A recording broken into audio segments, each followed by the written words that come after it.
This channel is for immature audiences only. It is not for children, only for childish adults. We might play some video games that kids also like, but we say words like fuck and shit with alarming frequency and make crude, inappropriate, and morbid jokes all the damn time. Level 0 NPCs assumes no responsibility if your idiot spawn watches this and gets traumatized. And then fade us back in to make it real puzzling. Oh, hey, everybody. Hey, welcome back. Oh, wow. I was just going to say, surely this is the second episode. Yeah, mailbag episode, everybody. Yeah, it's mailbag. I need to get like an air horn thing to add to my soundboard. Yeah. But it is time for some...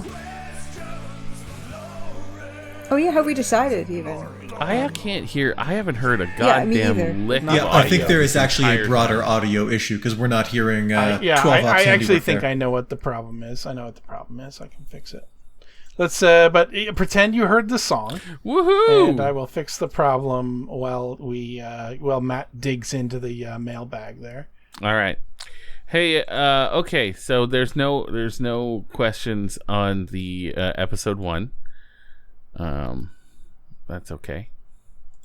Mm-hmm. Episode 2. Boy.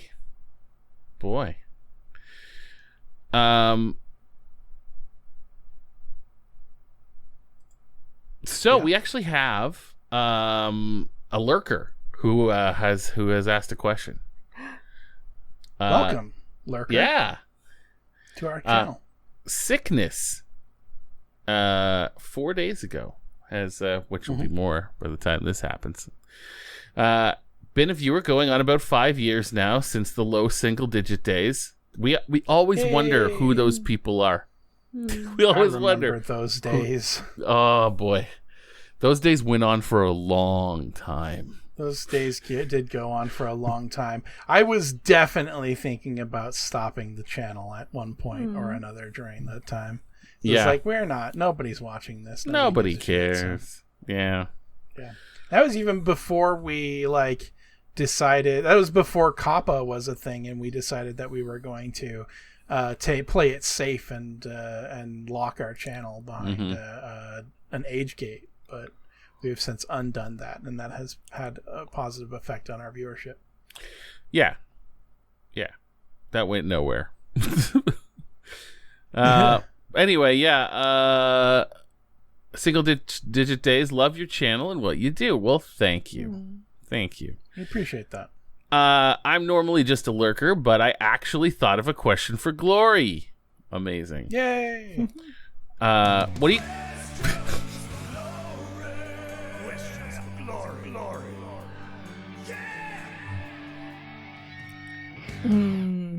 Jesus Christ. 12 op. I want to get that as a 3-minute loop. Just that. I would just listen to that. Put it on my playlist and just go. Fuck, that's I have cool. the MP3. I can send it to you. Please do. I'm gonna just loop that baby. I love that. Sure. What do you guys think of a special edition of the Crimson Diamond sometime down the line, fully voiced by the Level 0 NPC crew? After all the recent channel growth, we're talking potentially tens of extra points. In all seriousness, releasing something like this as DLC or something would be really fun for us diehards. And I would definitely jump at the chance of having your guys' voices with me while I'm playing. That is so sweet. Yeah.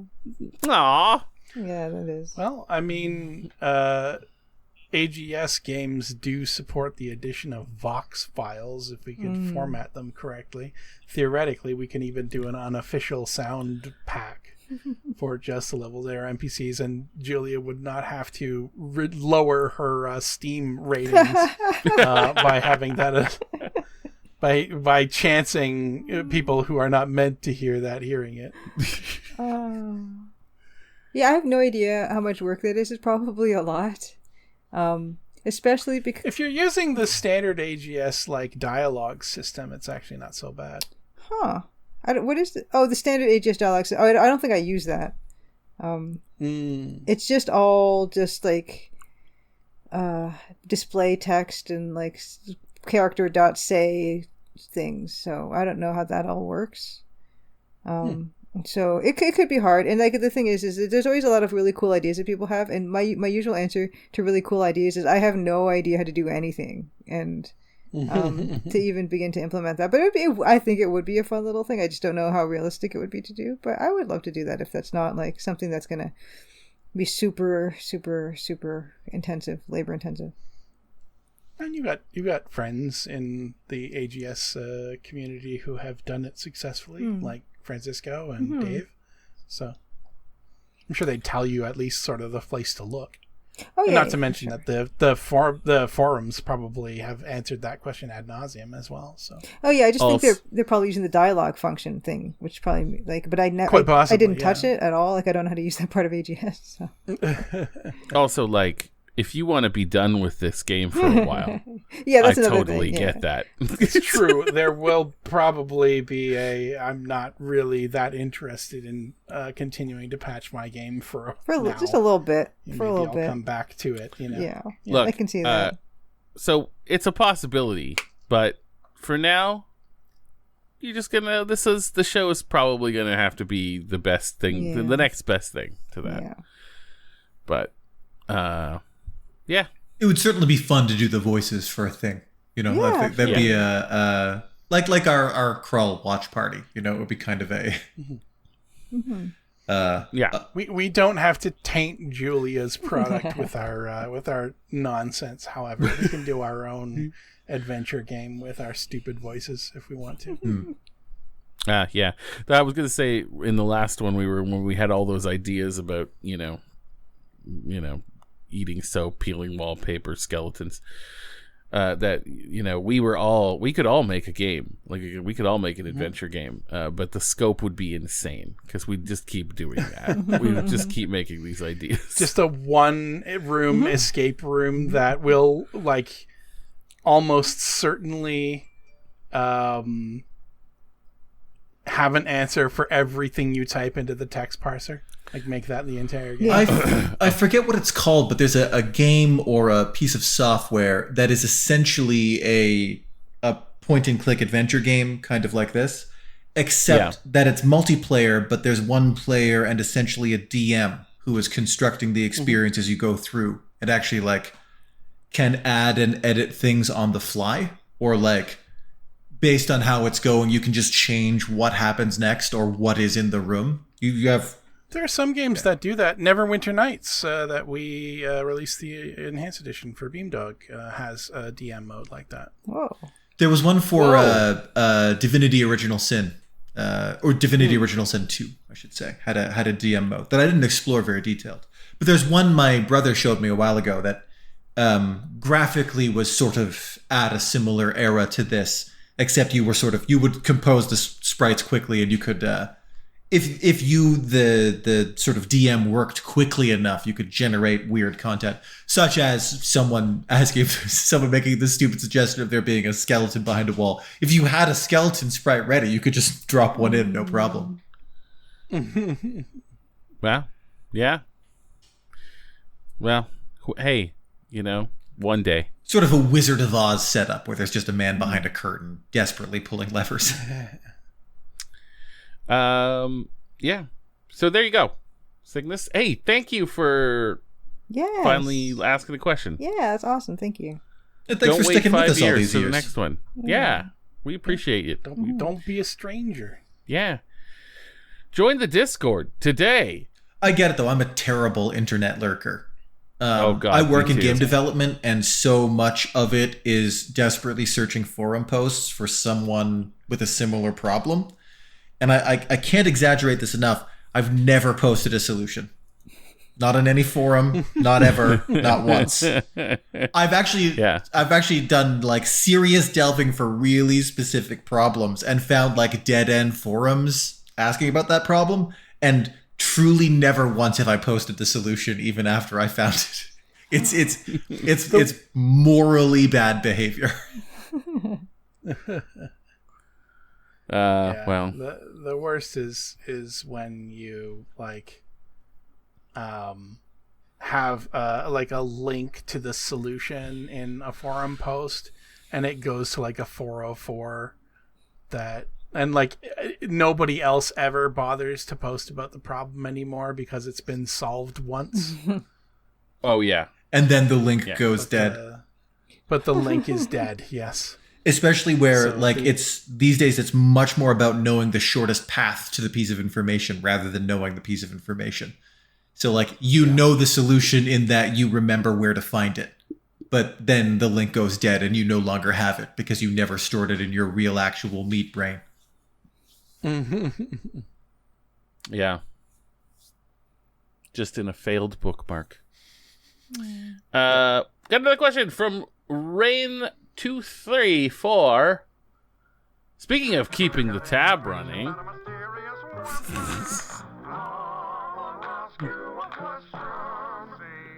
See?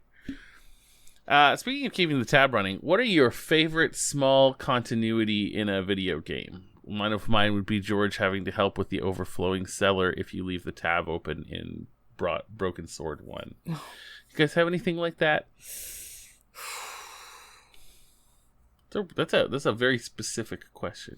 Just sort of a small bit of favorite continuity in a game? Yeah.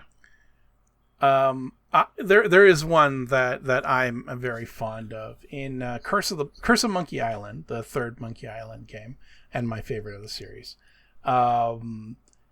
There is a sequence in the game shortly after you sort of unlock the way to Danger Cove on the first island.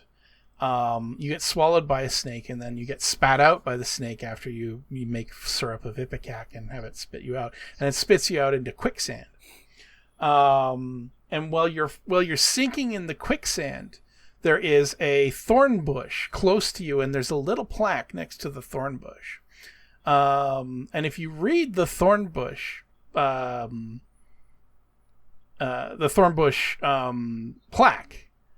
Guybrush basically reads through it and says, this is the Papapishu bush. The word Papapishu means ouch in the native language of this island. And after that point, anytime Guybrush Threepwood would say ouch, they replace it with him saying Papapishu. I remember that.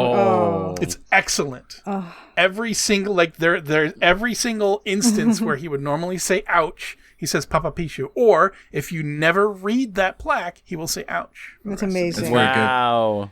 That's really good. I think it's Borderlands 2. There's a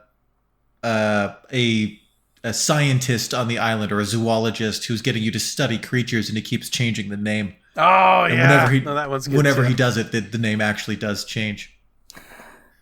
I think it's just Havelock, isn't it? It is Havelock, yeah. That's or Hammerlock, or whatever his name is. Yeah. So if you really like the being called boner farts. Boner farts was one of the better ones. Yeah, you can keep it that way as long as you don't mind never finishing that quest.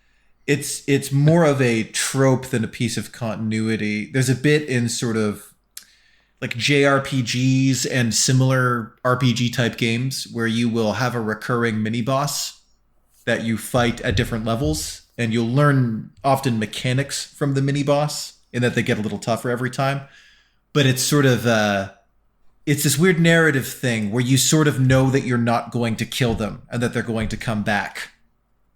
Do you know what I mean? Like, oh yeah, absolutely. Inevitably, they show up in the third act and help you, and they hold the line facing some group of enemies so that you can go ahead. I've seen it in like 5 or 6 different games, and it's one of my favorite like character archetypes. This idiot who keeps popping up and fighting you for no reason, only to to help you in the third act. And weirdly, like, your only relationship is that you have kicked their ass 6 or 7 times, but that's enough of a friendship for them to sacrifice themselves for you in the later part of the game. Related to that, actually, in the Shadow of Mordor game. That's a good one.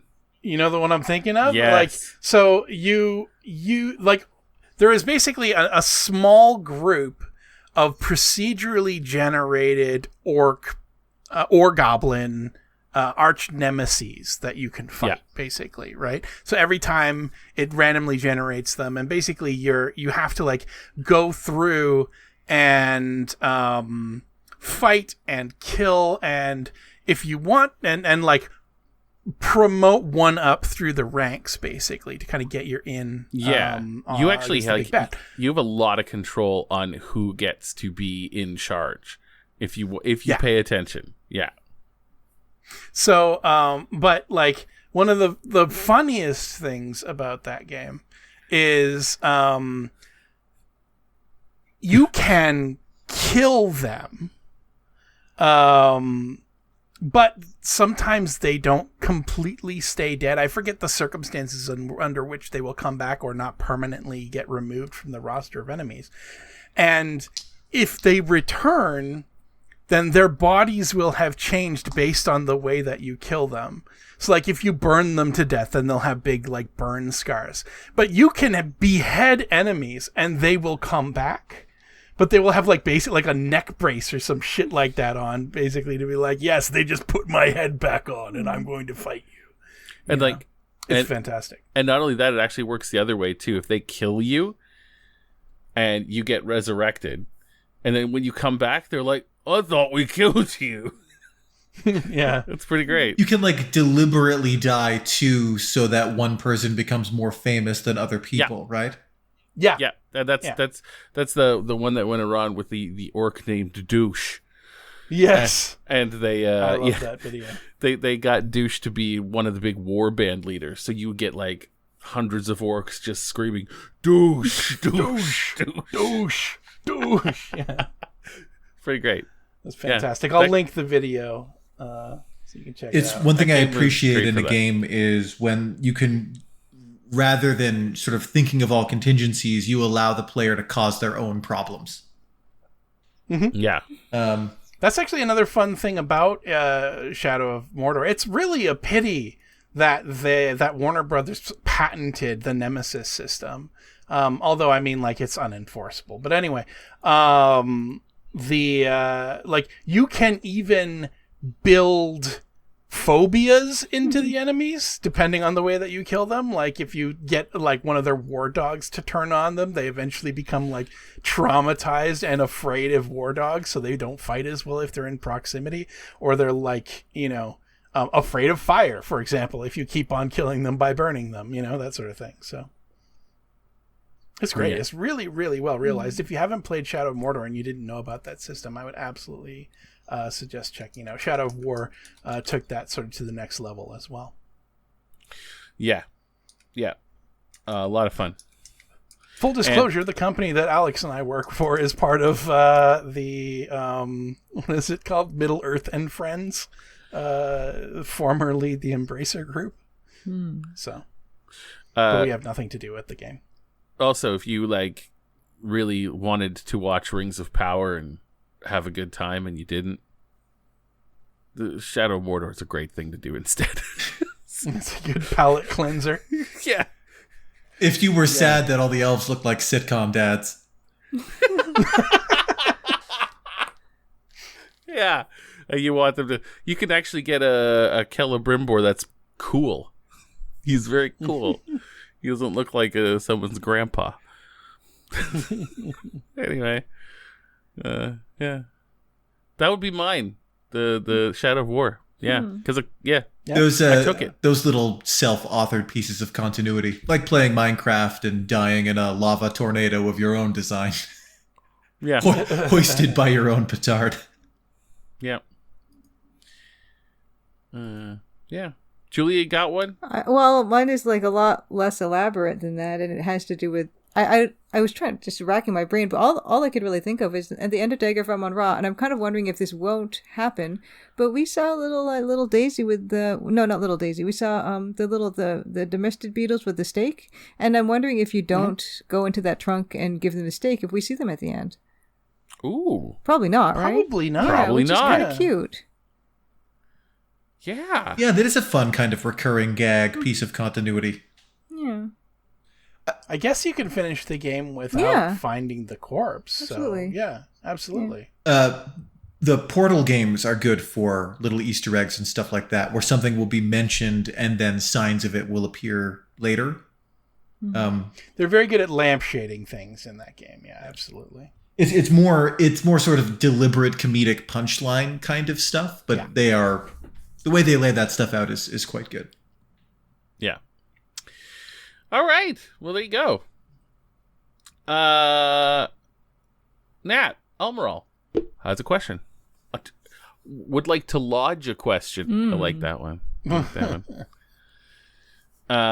If Julia were to make Crimson Diamond achievements based on action characteristics of her fellow NPCs, what would they be and why? Well, yeah, I mean... I think this one's specifically for Julius. Well, yeah, I mean, it would be like, Luke pile driving all the characters, probably. That's probably what that would be Luke's achievement. What would Matt's achievement be? Just breaking things, I suppose? Choosing one character and giving them 0 intelligible lines. Yes. Well, yeah. Maybe when you talk to one of the characters, you are just they'll talk to you, and then you'll just put just face roll on the keyboard your responses, and then that would be that would be the Matt achievement. I'm a big fan of eating things and replacing body parts with just things you find too. Yeah, there's all kinds of things. Yeah, eating and licking. Yeah, eating and licking. Oh yeah. Yeah. Yeah. And Alex, what would Alex do, I wonder? Maybe Alex would get through the entire game without talking to anybody. No speaking lines. What a great achievement. Somehow, like this, yeah. Or actually finding the one you found me skeleton hid somewhere. Yes, yes. Finding the you found me skeleton would definitely be Alex's. But yeah, you can't actually get out of the first section of the demo without talking to everybody, so that would be a hard one for Alex to do. So I guess we'll have to say the you found me skeleton in the floorboards in a room we haven't been to yet, and I'm not going to tell you which one. What if you hit enter on all dialogue boxes within 1 second of getting them? That's another good one too. So you don't ever read them? Yeah, nothing. Yeah, I love it. Or I guess potentially getting dumped mid-recording. That would also work too. It'd be hard to track. We missed the last two by a threat. Next one, live. It's gonna be live on the mic for everyone to experience simultaneously. It'll be one of our live streams where we're doing Police Quest 1 again. Doing it during a live stream. Oh yeah, on camera. Yeah. Oh yeah. Yeah. Just make sure you plan this out. Yeah. I know, it's gonna be a real thing. It's hard to orchestrate someone else dumping you. That's tricky. That's trickier to do. It's one thing to orchestrate you dumping someone. You could just do that. It's cruel, but you can do it. It's not that hard to orchestrate someone dumping you. You can say, well, I can't talk today, but we can talk tomorrow. Yeah, inviting them for a frank relationship discussion, and then it happens to be being streamed live. That's a pretty solid way to get dumped. Oh boy. There's also a follow-up to Nat. Oh, you anything you can tell me, you can tell to our viewers. Oh, brutal. There's only some 2-digit number of them. Oh, but it's true. That's true. That's still more than you would want involved. Yeah, oh yeah. Follow-up. What is Julia's prediction for the best time in speed running the Christmas the Christmas Diamond? The Christmas Diamond. Wow. Christmas Diamond. The Crimson Diamond. Let's see. Well, when I speed through it a lot to do a quick playthrough when I have to do testing and everything. And so I've got a pretty it's not probably compared to what these guys can do, but just without any tricks or skips or anything like that, it takes me still, when I go through it as fast as possible, it still takes me probably 45 minutes to get through, and that's long. There's a lot of typing you have to do in the game to get through it. I would say that if you're going to get through from beginning to end, just without any weird exploits, you probably, if a fast person did it, oh boy, yeah, I think maybe, half an hour, maybe. Could you, you could do it in 30 minutes if you were super speedy? Yeah, maybe if you, but that's another thing, is it a 100% run or is it not a 100% run type of thing too? There's going to be multiple categories almost certainly, but I would assume any percent run of Crimson Diamond where you basically just do crit path. Yeah. What do you think? I've never tested that, but maybe like minutes, 20. Yeah, maybe 20 minutes even still potentially. Maybe less. And I mean, using all the keyboard shortcuts. Yeah. I don't even use all the keyboard shortcuts. With the game cranked up to max speeds. Like you've probably, I mean, you hung out with One Short Eye. I you did. Probably have watched also like the Quest for Glory speedruns or something yes, like yes, that. yes, With, like, yes. Mr. PR Miller Yes, and exactly. Pro and Yeah. David TKI and stuff like that. So it's amazing what they can do. I'm so excited. In the EGA games. Yeah. And you don't have any like King's Quest 3 randomization in this game. So no.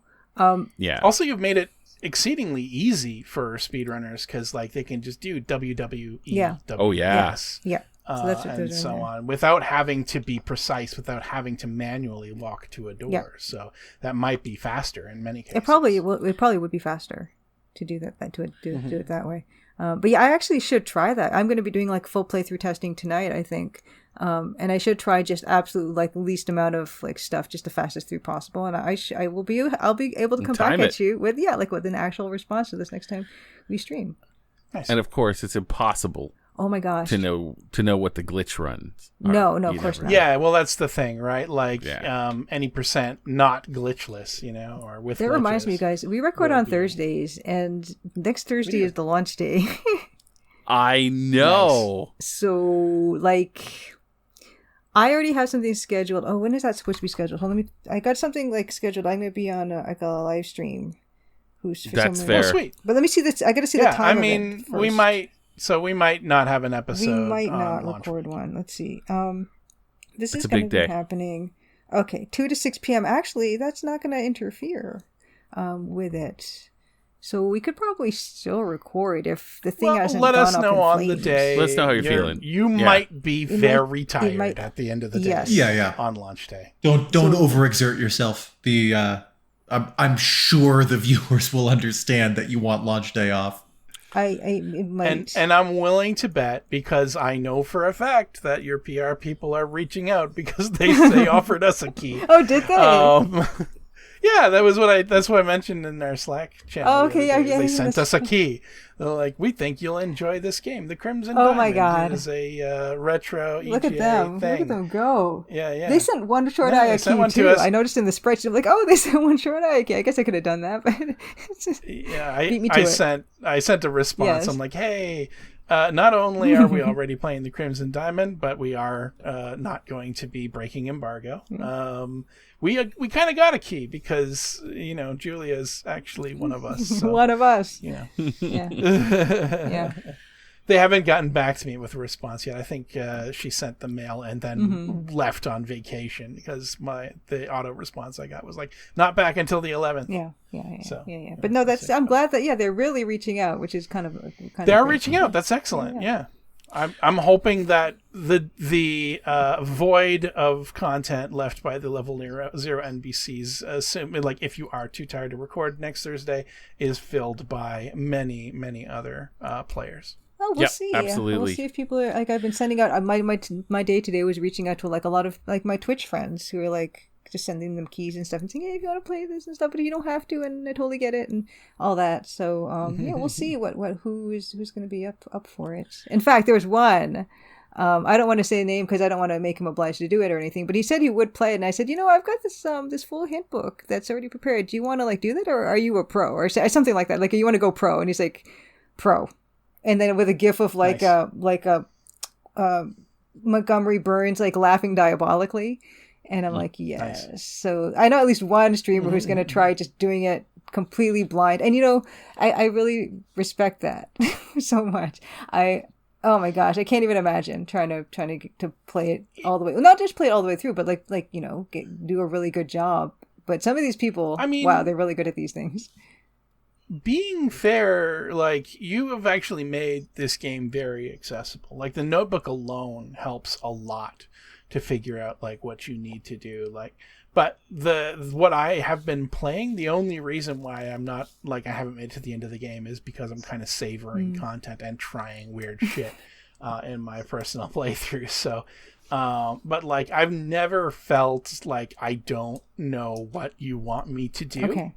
The hardest thing that I have encountered is just like right in the beginning of part 2, where there's basically 3 things you have to search for. I'm being intentionally vague Yes, here. yes.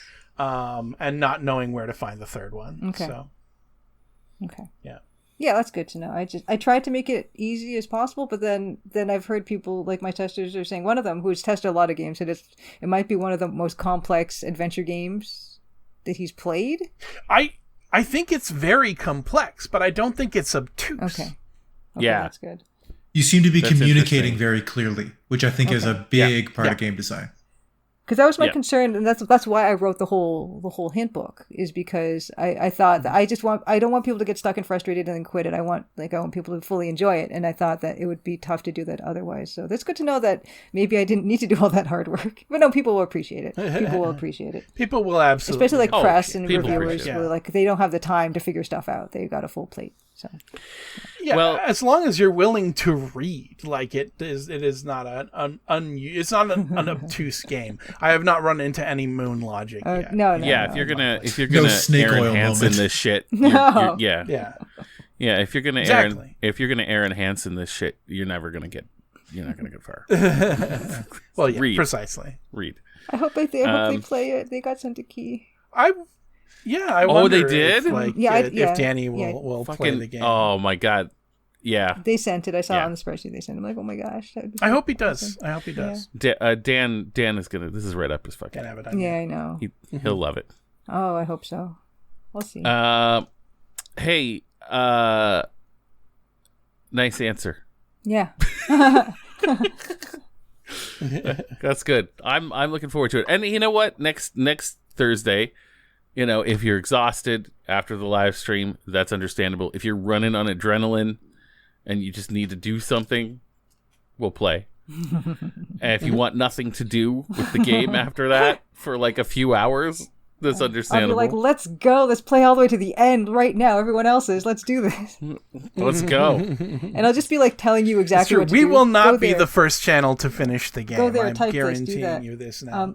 And that's another thing. And this is something that there was someone who does like on like full playthroughs of these games, like full walkthroughs, like a video walkthrough and stuff. And they contacted me and they say, I do these things and I totally get it if you want me to wait till like launch and stuff. And they do these full playthroughs and they don't know that I have the full hint book.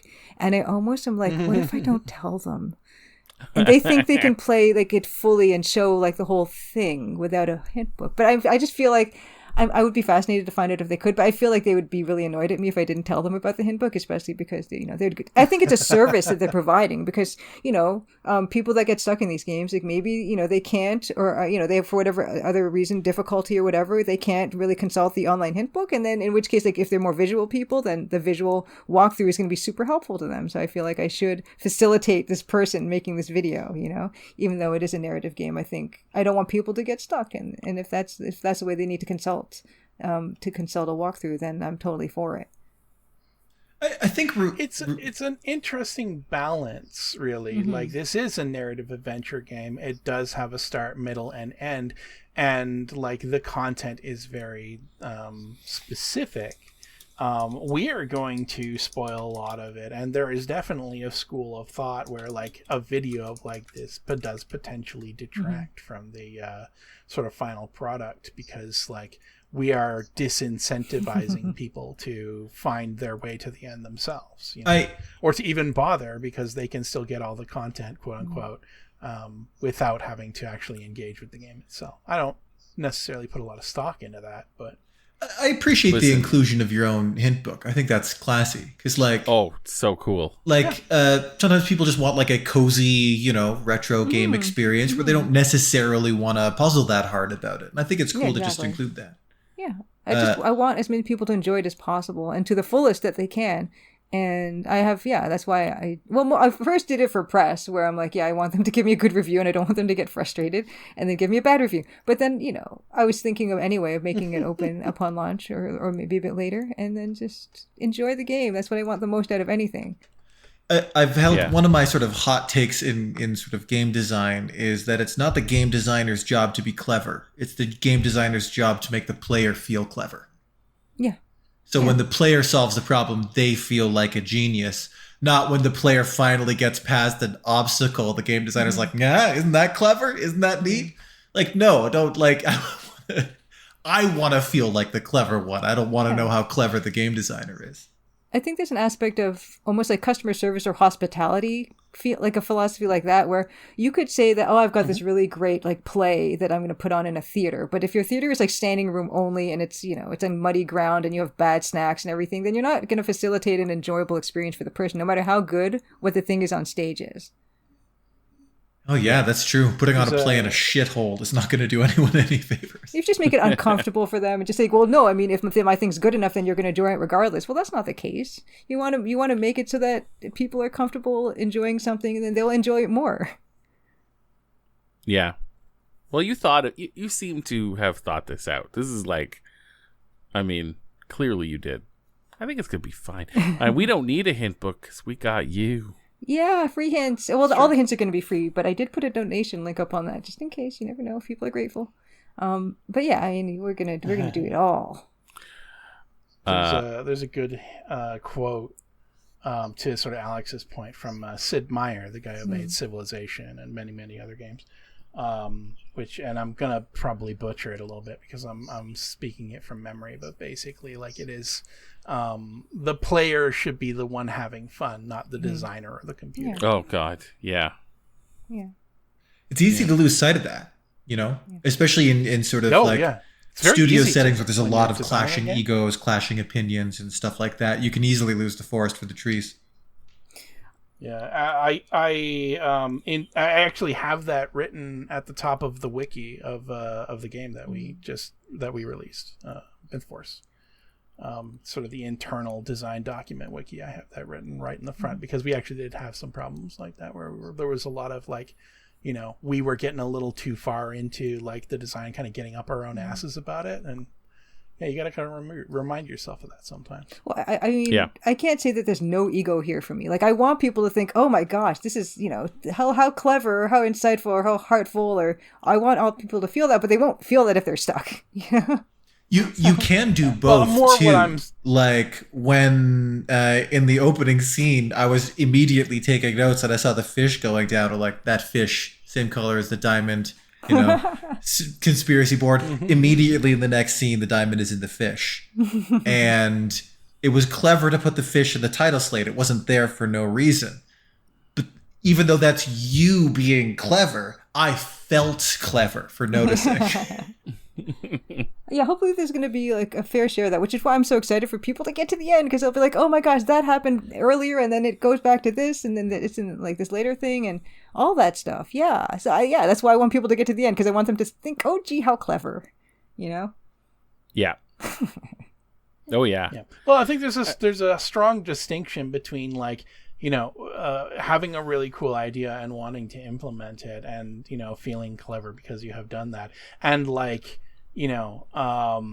making something unnecessarily obtuse just because like you think that is like a cooler way to do it but like not necessarily for the player's experience, but just because, you want to feel smart, or you want other like game designers to look at you and go, oh, that was a smart thing to do. This goes back to that speakeasy, that when you said, Alex, that there's a speakeasy with the password, and you said the password and that person hesitated, and that, I hate that. That's the same thing. Yeah, that's true. That guy was not going out of his way to make me feel clever for having the password. No. He wanted me to feel like a gormless, awkward idiot. And you were right. Like, you were even correct in what you said to him. It's terrible. I hate it. That's one of the reasons I hate it. So that you can see, like, that's my philosophy through life. This game is the opposite of that. Yes. That guy. This is the opposite of the guy at the speakeasy who was just bad to you. Who is the Satan of Julia's particular cosmology. Speaking of that, the password for this week is... It is the same life, whether you spend it laughing or crying. I hate that password. It's not even a word. It's a passphrase. It's not a word. Also, it's not correct. It's a hard to remember passphrase. Mm-hmm. It's terrible. It's a false statement. Different lives. And it's hard to remember. It's not like, black butter tastes better or something. It doesn't do anything for me. I'm not going to remember that. Your life will be different if you spend it all crying. Well, you'll get a lot less done.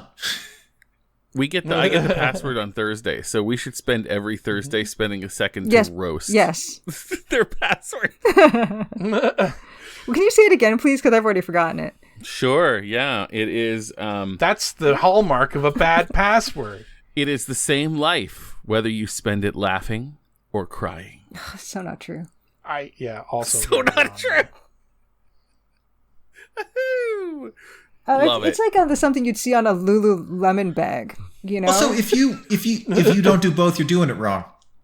Full stop. Yeah. That probably was on the side of a Lululemon bag. Who am I kidding?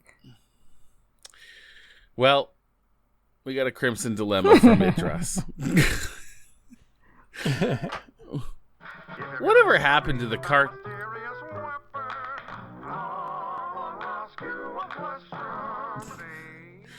Crimson Dilemma. Oh, whatever happened to the cartoon Duckman? You've come to the right place. That was a good cartoon.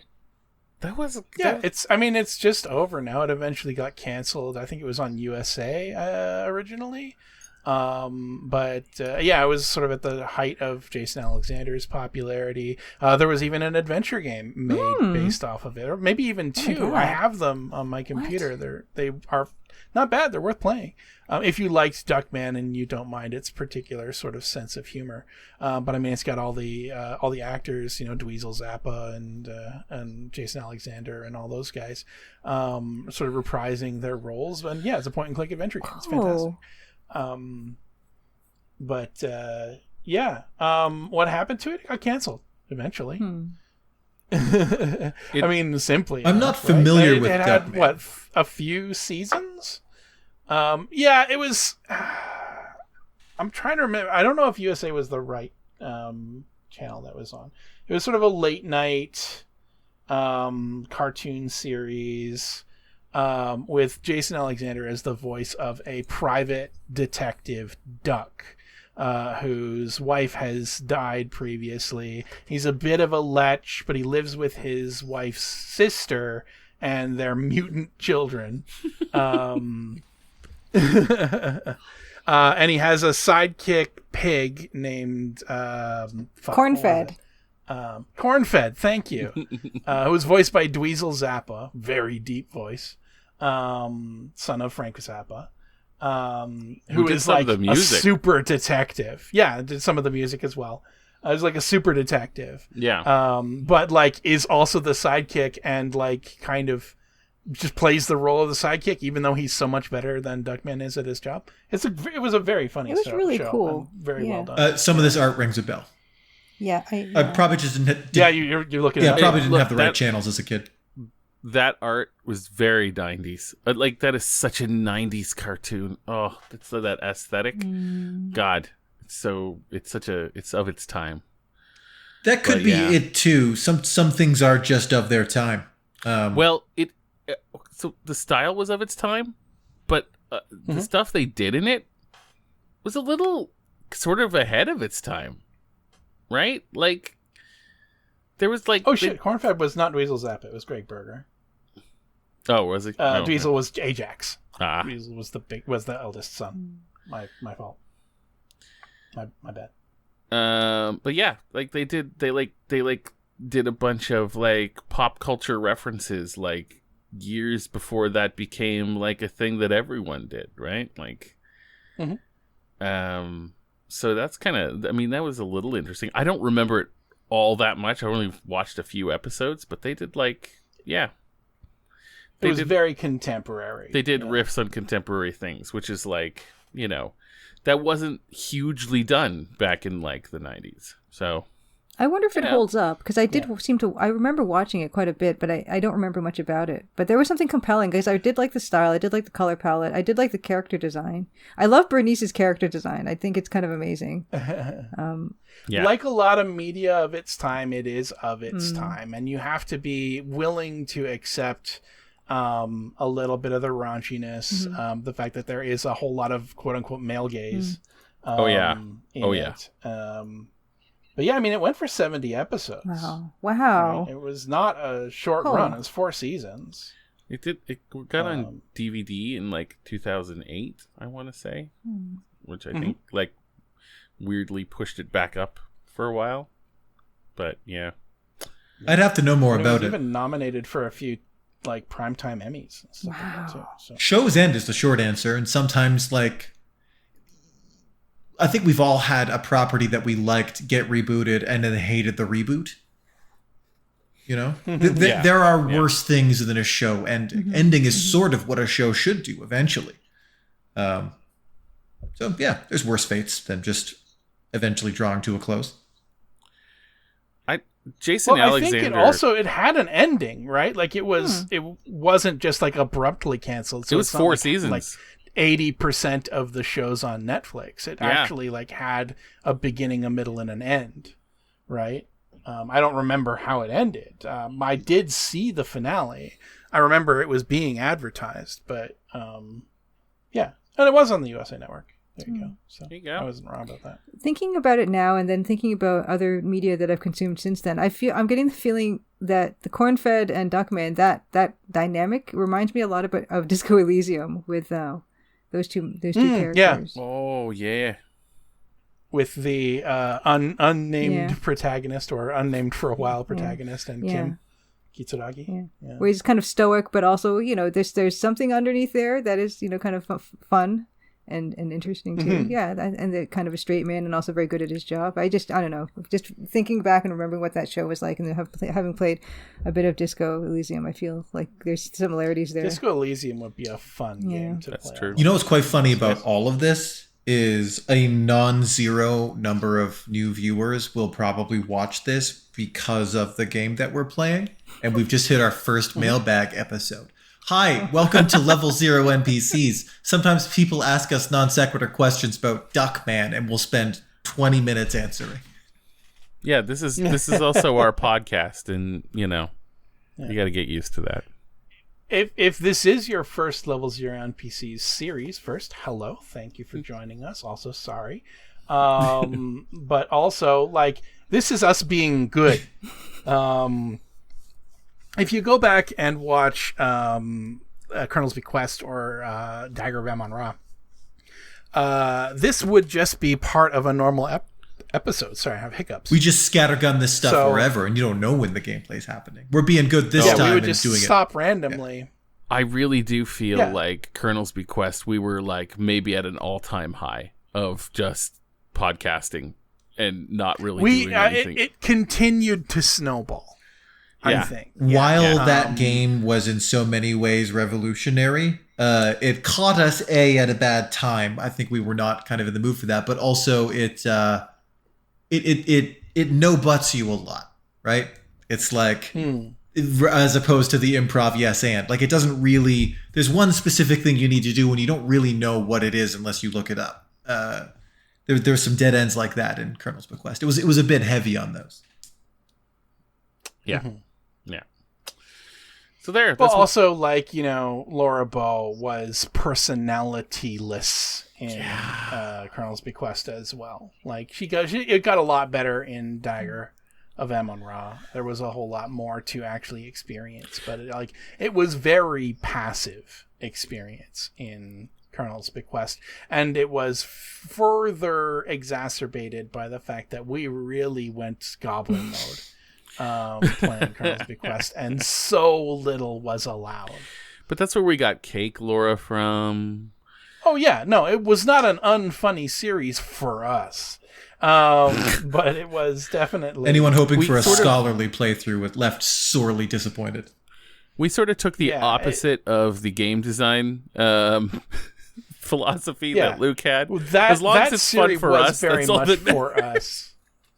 I mean, that was the episode. That was one of those episodes was where I very clearly told people that if this isn't what they want, they can go fuck off to another channel. So we literally told the guy that. Yeah, that was great. I think he did too. I think he did. Good for him. I hope he's on. I hope he's doing well. I don't. Whoa. Whoa. Whoa. Brutal. I made my feelings about them clear, Steve. I mean, like, here's the thing, right? Like, do I want to hang out with Steve? No. I don't think he's particularly funny. I don't know if he's worth knowing, but I don't want him to have a bad life. I love that we're digging up Steve again. We really lit him up that episode. I hope Steve found what he was looking for, because there's so much. Yeah. Like, there's so many people playing adventure games. It might actually have been Dagger Van Monroe. I think it was. Yeah. But anyway, I'm remembering the lower floors of the museum when I went a little hard on that response. It's funny because I kind of got that out of my system during that episode, but Luke is like, you hear how like a donkey will return to the site where it killed a coyote and dig up the soil because it has no forgiveness in its heart. Yeah. Look, my tolerance is very strong, but once it is broken, it remains broken forever. Mm-hmm. I mean, talk to me when I'm absent, Matt. But right now, I hope he's found better. I hope he's found better, greener pastures. I'm sure he's found a nice silent playthrough of whatever he wanted. That has, I think he'll be fine. Yeah, there's multiple channels that totally do that. Absolutely. Luke wants him languishing in a humorless wilderness. I mean, that's just Steven's life. So I think it'll be fine. Okay. JC Saran. The secret plan for foiling the NPCs has been unveiled. All the cupboards and cabinets. They must check them all. I think that's foiling you guys because you got to watch us do it. Yeah, that's not going to be that hard. Yeah. Edit. I have a Crimson question. Whoa. Good question. Question. Yeah. Good question. What is your favorite arbitrary game achievement? If you can't think of one, what would be an arbitrary achievement a game should have? That's good. That's a good one. Borderlands had some good ones. Like, I think Handsome Jack hires you to kill yourself because he can't successfully kill you. And I think you get achievement if you debase yourself and kill yourself at his request. Yeah. You're near the end of you're not far from the end of the game, and he was like, "Look, I've got here. I will pay you if you jump off that cliff. Just kill yourself." And it's like it comes up as an option, and you can just leap off the cliff and die. And because it's Borderlands, you're immediately respawned. But he feels a little better about himself, and he sends you some money for it. So it's great. Although my favorite, not dissimilar to that, is sort of the opposite situation where you meet was it Face McShooty in Brick's bandit camp, who is just a bandit that wants you to shoot him in the face, and has a very loud way to basically like you hear him screaming from across the level. Basically, you go to him, he's like, shoot me in the face, not in the arm, not in the leg, right in the face, shoot me in the face. It's really well done. There's definitely a few games that I've played where you have the option to do something like pointlessly cruel or insane, and it gives you an achievement for doing it. Like a sort of why would anyone do that sort of achievement, but clearly they thought of it in advance. I can't think of any specific ones right now, though. I can think of one actually that it's not. It's in Francisco Gonzalez's Lamplight City actually, and it's just a silly one that he put in. I think it's quite fun. Where there's a flower shop and you can like ding a bell to make the old lady come out from behind behind where she is to come talk to you, but when she's there, you can keep dinging the bell And he says if you ding the bell like 5 times in a row, she gets really upset with you, and then that's an achievement. I forget what it's called. It's just silly, like silly stuff like that. Oh, one really good one. Baldur's Gate 3 has the sort of the camp system, about which I have a few game design notes, but you gather camp supplies that you have to consume in order to rest and heal your characters. And but you can choose what you eat, so you can like just eat steak, and that's all your camp supplies.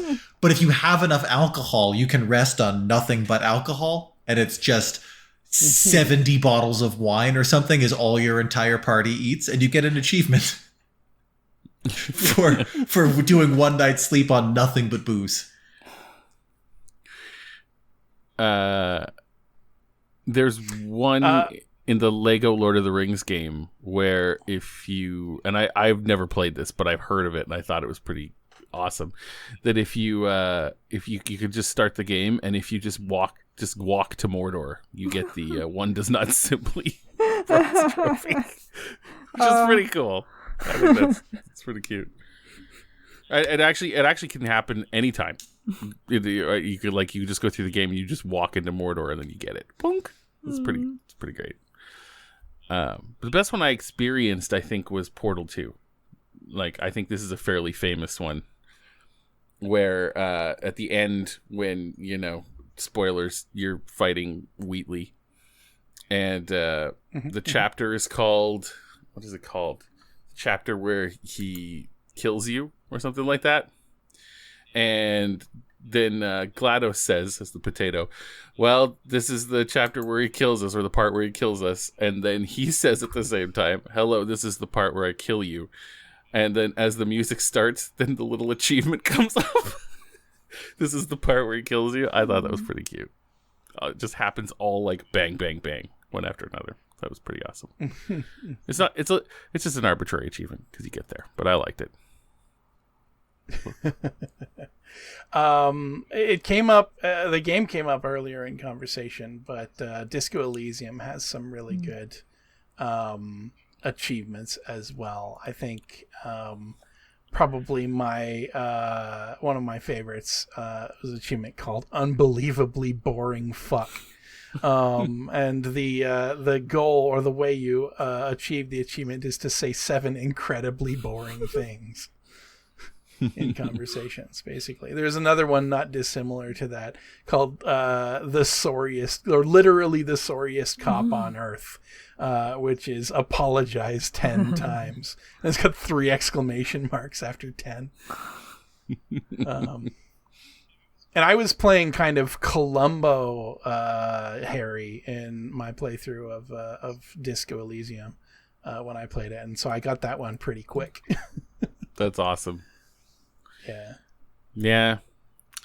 I don't see an achievement for it, but it's also if you've played Disco Elysium and you tried to go sort of the intelligent route and put no stats, or kept all of your physical stats very low, it is possible. I don't see an achievement for it. I'm looking through the Disco Elysium achievements right now, where you can basically have a heart attack trying to get your tie off of a ceiling fan, in the first room of the game. I've heard people die to that, basically. Yeah. No, my first playthrough of the game, I died within 5 minutes. I'm like, this is the best game ever made. Because it's you reach up and you the mental anguish of not being able to reach the tie basically causes you to have a heart attack and die. It's great. Yeah. Well, I'll tell you what. You know what we should do? We should come up with crazy achievements for Crimson Diamond as we're going along. I will make a note. Will probably, they'll never get at. You never know. Try to eat every object.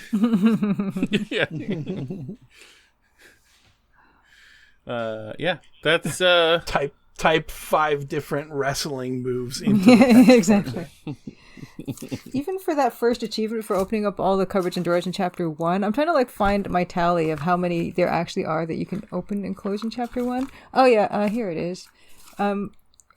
let's see. I don't know if did I even tell you guys this last week, or did I even implement it? I think you did. Yep, you did. Yeah, I Yep, okay. we're going for it. Yeah. So we got to open up 25 cupboards and 17 drawers in chapter 1. Mm-hmm. Yeah. Yeah, you mentioned as much, and I believe that we suggested that a good version of that achievement is to have all doors and cupboards and drawers open simultaneously and call it barbarian. Yeah. Yeah. And taps, have all taps open as well. I believe that was the reason that we got the question about leaving all the taps on. Exactly. Yeah. Earlier in the episode. Yeah. So that's it for all the questions. Though I got it as a personal note. JC Suran in episode 1 said, "I gotta say, Matt went hard on the title card. Love it. Thank you." You did. He absolutely did. It's amazing. Thank you. I wish I could spend more time on the NPC face as much as I spent on Nancy's, because that was a lot. I spent more time on her. And then those guys were an afterthought. So it's amazing. It's gorgeous. And when I posted up on Twitter, someone thought it was the new key art. Oh. Yeah. Yeah, it's awesome. I enjoy doing it. Thank you. I feel so like honored and privileged that you did that. Well, the inspiration is amazing. I only did that from the trailer too. Like I don't know.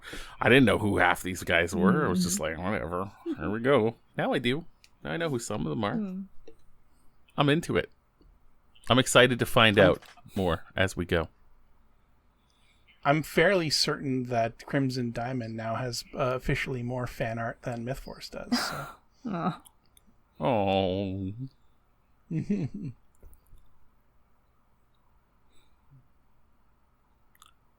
I mean that to like bring the room down or anything like that. You know, it's just I thought it was a fun fact. It's a fun fact. It's a fun fact. Sure.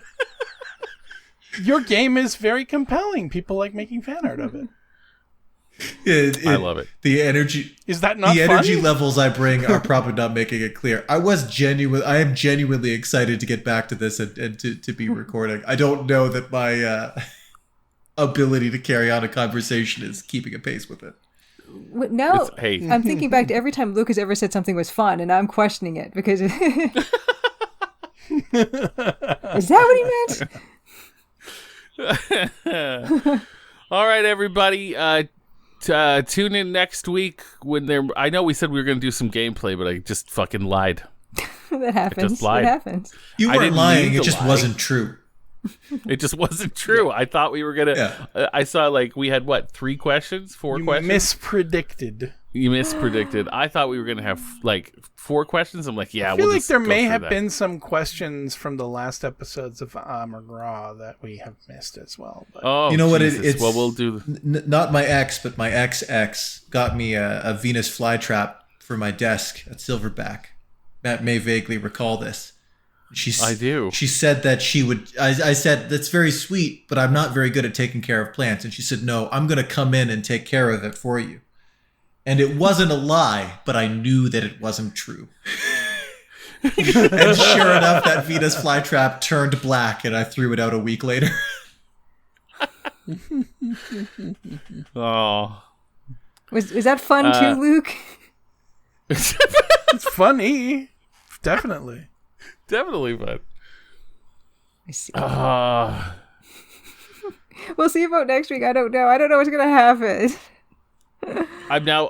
So no guarantees that there's going to be an episode next week. It's all going to depend on how Julia is feeling on launch day of the Crimson Diamond, which is extremely exciting. So apologize in advance if there is no episode, but everyone that's watching this will know that there is no episode for a very good reason, and we're definitely not going to be playing Crimson Diamond without Julia. So, yeah.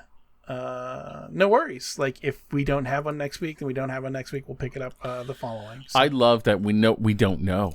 We don't know what's going to happen. I love that. It could happen. It might not. I guess that's every week though, guys. That's really it. Yeah, I mean, really, true. it's nothing new for us. So that's true. I'm desperately going through the Dagger of Amun-Ra last episode to see if there's any questions. There's a lot of genuinely nice things said in the last one. Oh, yeah. Yeah, everybody's very, very surprisingly kind to us. Did we miss any on the Discord? Oh, yeah. Actually, there are a few questions on the Discord. If people aren't like in a rush to get out, I know that Spivey Lou recently left a question saying, "Love the discussion on AGS games today. What are some of the NPCs' favorite AGS games?" She says, "I especially love the Ben Jordan series, the Chizo Mythos, Other Worlds, A Tale of Two Kingdoms, and The Devil's Shroud. There are obviously so many others, but those stick out of my head." I don't know if Matt and Alex have played many AGS games. No, I feel terrible about it. But I Your haven't. adventure game experience mostly is retro. Yeah. It is. I'm sort of a unique case where it's sort of neither. I definitely played some old adventure games on an ancient Macintosh that was given to me by one of my favorite uncles when I was a kid. But it was truly only the things that were on that disc. And I don't remember what most of them were. So my adventure game experience comes from this show. My favorite would be one of the ones that we have played here together. Probably the Crimson Diamond. Yeah. Oh yeah, for sure. This is for AGS specifically.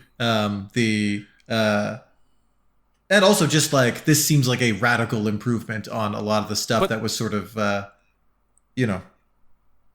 okay, so let's turn this into something. Let's turn this into this then.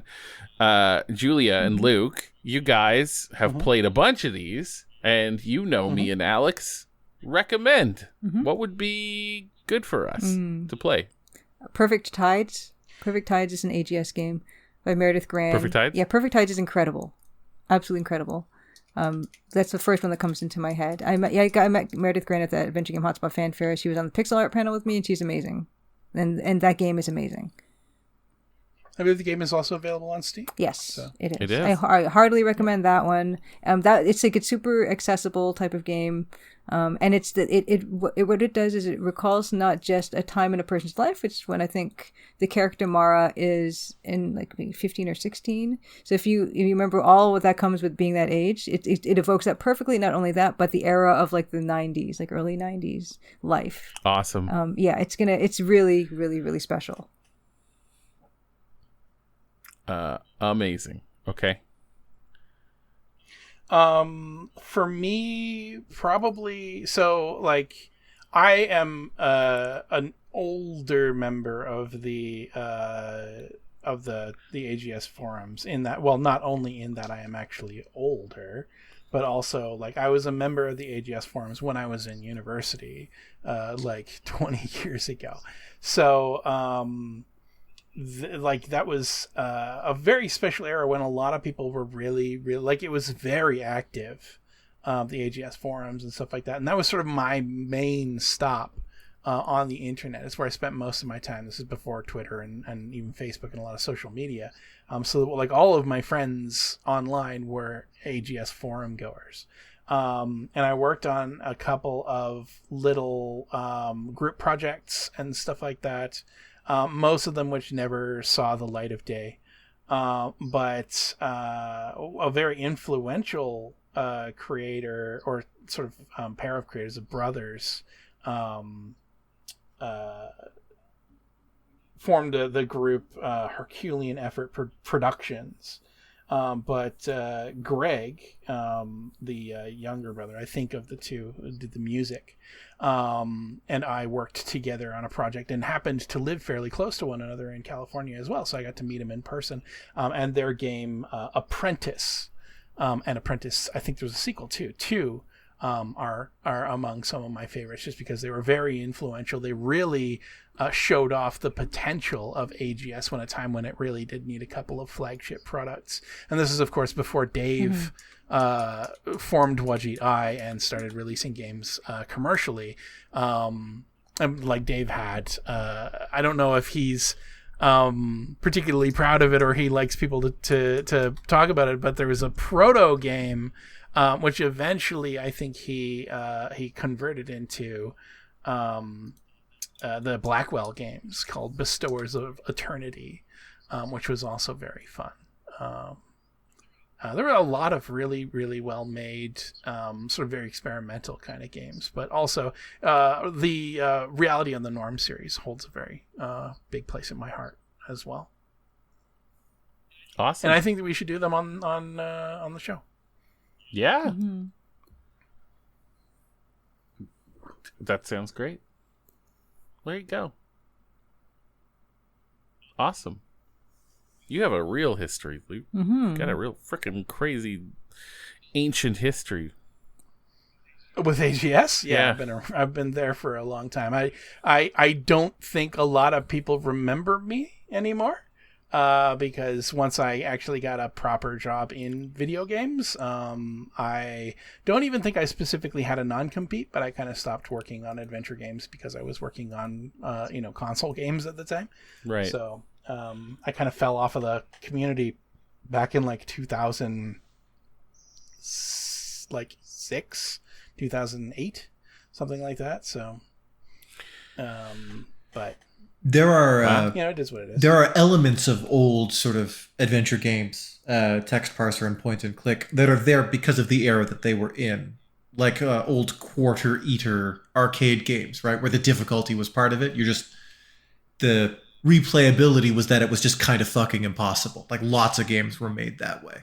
So it's cool to see these sort of rejuvenated takes where some of those kind of like tired design necessities are just kind of taken out and more sort of about the player and the experience, rather than this game's great, it's going to take you 1,000,000 tries and you'll never fucking guess how to do it. Well, that's one of the things that I really, really respect about the adventure game renaissance that has happened in the last 20 some odd years, sort of since I got involved with it. Not that my contributions were any part of that, but aside from, I think, I participated a lot in pixel animation jams and stuff like that back in the day. But like the community was so well knit together, and there was so much collaboration, and there was so much discussion about adventure games and what's good in them, what doesn't work in them, and all the experimentation that was going on. There were so many quality of life improvements made as a result of that collaboration, as a result of those people talking about and talking theory and talking shop about making adventure games, that has like really pushed the medium forward, has facilitated making adventure games a lot more approachable and a lot more interesting, and a lot less sort of the weird, obtuseness that a lot of the older ones had. Not to say that like LucasArts and Sierra weren't innovating and improving on their craft, but I think that the life of adventure games was cut short in the early to mid 90s, right as they were starting to really hit their stride, as they were really starting, like they were losing popularity, but they were becoming so much better at the time. It's like, why it is one of the best fucking adventure games of all time, Grim Fandango, also have come out right at the end of the lives of adventure games. Like, what could have happened if LucasArts didn't decide all of their money should just go to making Star Wars forever? Oh yeah, absolutely. And Curse of Monkey Island 2 was coming. Curse of Monkey Island was coming out as well at the end, near the end. And it was incredible. Yeah, well, yeah, Curse of Monkey Island was fantastic. And then the 3D era, I'm not a Luddite, right? But I think the 3D era really fucked adventure games over. 100%. Because like everyone was like, okay, well, we need to build this in 3D, and we need to build it in a way that makes use of 3D. So like all of a sudden, and I mean, Grim Fandango did it reasonably well, although I do prefer the the way that they reverted it to an older sort of point and click style for Grim Fandango remake from a number of years back.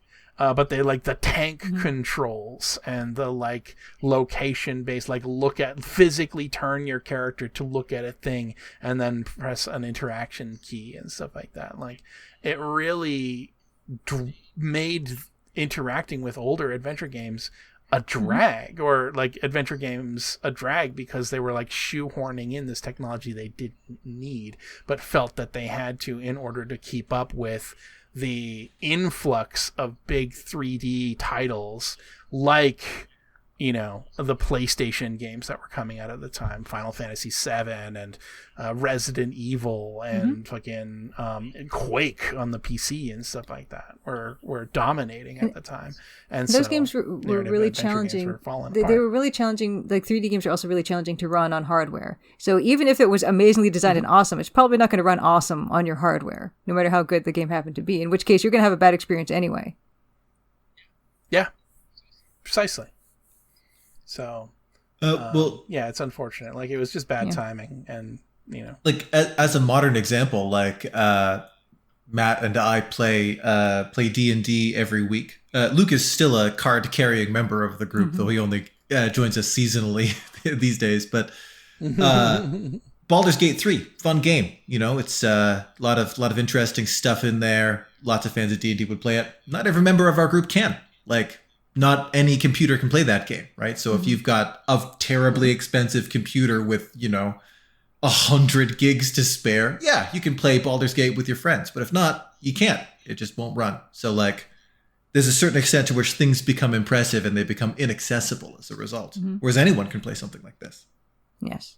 Yeah, this game, when you have it zipped up, is like less than 75 megabytes. When you extract it into folder or whatever, it's like less than 250, I think. And I love the fact that it's, you know, it's such a small little game, but then it can have this complexity, and it can have like 160,000 words of writing in it, right? I mean, which is like, I hear is a lot, but it can feel like a full experience and not be taxing. It's not demanding. It's like a very friendly and approachable thing for most people on any hardware. And Baldur's Gate 3 was sort of celebrated for the complexity of its story. It's got like 4 endings, right? It's not...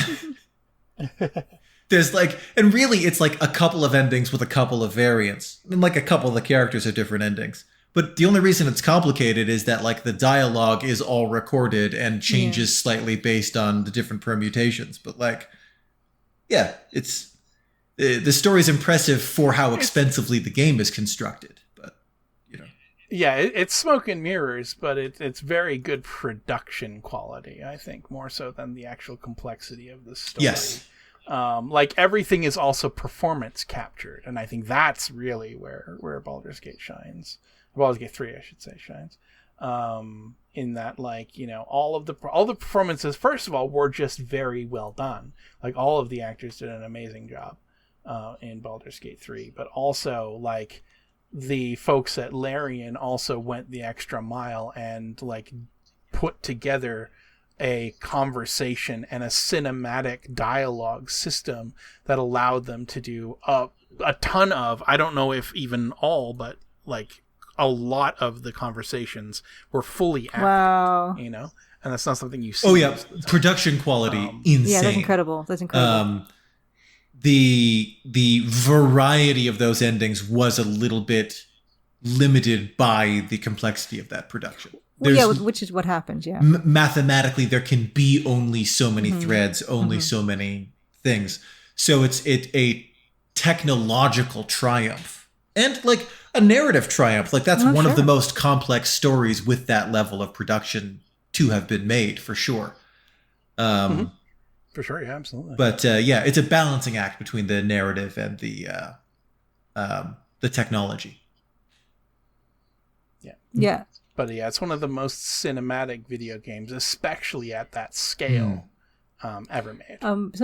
It's spectacle. Some of my game dev friends and I were having this conversation about how that's one of the reasons almost where adventure games are not necessarily that desirable at a large scale, because there are so many assets you have to just, you know, they say bespoke assets, right? You have to just like create everything to be super unique and very specific to certain situations, and you might only ever see that once and then never see it again. And it's hard to do that when you have very elaborate like 3D graphics at the same time. You kind of, something has to give, especially if you're like a solo or a small team. You can't have a certain level of narrative complexity at the same time as having like incredible, I mean, you can, but it costs millions and millions and millions of dollars, which is, extremely out of reach for most developers who aren't working in a huge company. Well, I mean, and Alex can speak to this much better than I can, but I'll throw the prompt at him is, one, technical art is a very complex job, right? Even just like rigging is like, it's brute force work, I guess Alex would probably describe it that way, but like, it is a job that not a lot of people in the industry like to do because it is very complex. But also like, animation is a very tricky art as well, and like building a system to do that kind of performance capture and to support that kind of level of cinematography in a video game is no small feat. And like, animating in 3D, like once you have the models built, the animations created and stuff like that, like it becomes easier to do more animation because you don't have to like create each sprite individually, but 3D has a lot of complexities as well, Yeah, I would say the balancing act there is 3D animation is cheaper once you have your characters rigged. Getting a quality animation rig is challenging both in finding a skilled person to do it and anticipating the needs that you're going to have. When you have that set up, 3D animation is much cheaper than 2D animation. The challenge is making it not look cheap. There's nothing to make the animation look cheap. It's just that because it is easier, it's easier to take shortcuts with. So producing a lot of quality animation, you need a lot of quality talent. I love one of the best ways that they're doing that now is to make it look 2D. Yeah. Like to be more intentional about the in-between frames and not just interpolating them. Though, even if you are just using curve interpolation, if you understand and engage with that math, you can still make some very nice, smooth animation in 3D. But it is kind of its own skill. The rigging side of things, like painting skin weights and stuff like that, is tedious. But generally, the goal of a technical artist is to make solutions for broad swaths of work. So here's something we're doing 100 times. How do I do that only once? How do I teach this idiot robot to do that on its own? My usual tactic in technical art is to try as hard as I can to put the entire rest of the studio out of a job. You never succeed. That's impossible to do.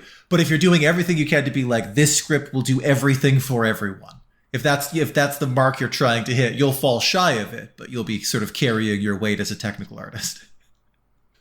And there's some shit that's just extremely hard to do in 3D as well, right? Like the rig that we have, although much of it is unused, or much of the sort of technology that Alex built is unused for MythForce, includes the ability to add squash and stretch to our animations, as well as sort of a number of other things. But I fondly remember some conversations I had with Alex when we were developing the rig for MythForce. I was just doing the search through our old Slack channel for work, and I didn't find it, so it must have been a conversation that we had in person, but we were talking at one point about if we could possibly do a Naga type creature for the game, and Alex's response was something like that, like if we managed to do that, I would be giving talks at GDC for years to come. With some of the stuff we did with Unreal's control rig, we could potentially have made that happen more easily by the end of it there. It would have taken some innovation, just like someone with like a 20-foot snake tail trailing behind them into the last room. There's a lot of like design questions that raises. But yeah, ultimately, some of our fancier animation features. You absolutely can do and cannot do. they sort of died on the chopping block of sort of design limitations and development limitations, as usually happens. There were good lessons in there, though, and probably stuff we can implement on a later project.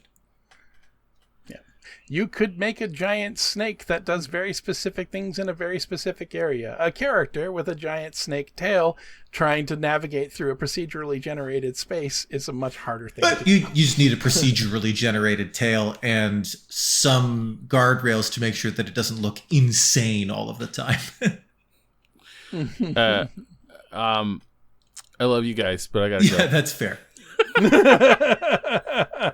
Stop. All right, so we're out of mats. So thank you very much, everybody, for joining us. Stick and stay.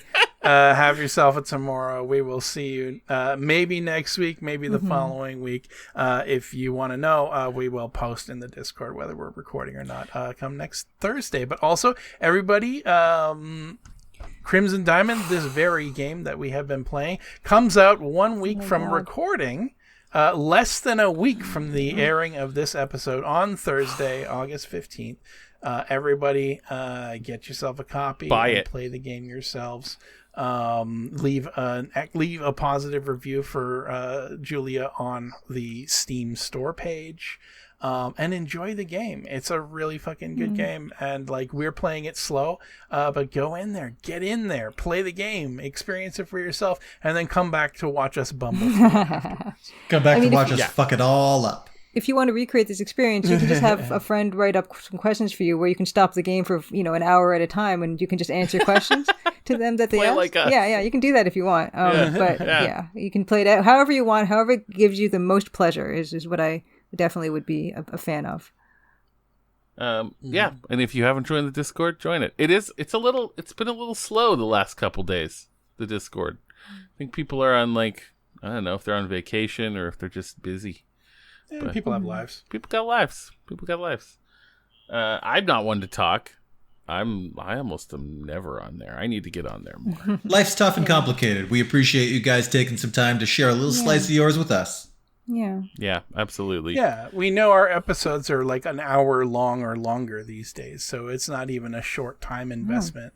You generally speaking going to have to be doing this, either spending time actually like putting an hour out of your day, or half an hour if you watch at 2x speed, or somewhere in the middle if you 1.25 or 1.5. I watch our videos at 1.5 when I do so. But even so, it's a time investment. And maybe you're doing this while you cook, or while you play another video game in another window or whatever. But we do appreciate you coming in and spending what limited time you have on this planet, wasting it watching our shows. Absolutely. And to those of you who skipped this episode because it was the mailbag episode, we still love you and appreciate you. And I love that you'll never hear that. Oh. We love and appreciate you slightly less. Let's release Matt into the wild, though. He's fading fast. Yeah. I gotta go.